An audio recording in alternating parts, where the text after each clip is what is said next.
Okay, hello everyone. Our topic for today is about vain claimants.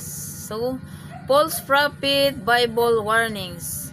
Many will say to me, Lord, Lord, did we not prophesy in your name, and cast out demons in your name, and do many mighty works in your name? And then will I declare to them, I never know you, depart from me, your workers of lawlessness. So, unsa kuno mga friends ang relatives, kawang nga mga mag-angkon nga pahimangno sa Biblia nga bakak nga propeta, daghan ang moingon kanako, Ginoo, Ginoo, wala ba kami managna sa imong ngalan og naghingilin sa mga yawa sa imong ngalan og nagbuhat og daghang mga milagro sa imong ngalan?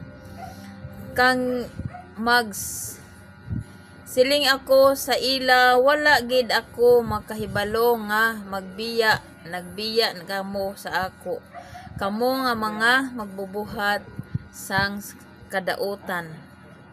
So mauni mga kahigalaan, daghan ang mo claim nga nagangkon sila nga nagbuhat sila og maayo pero wala hiilhi sa Ginoo.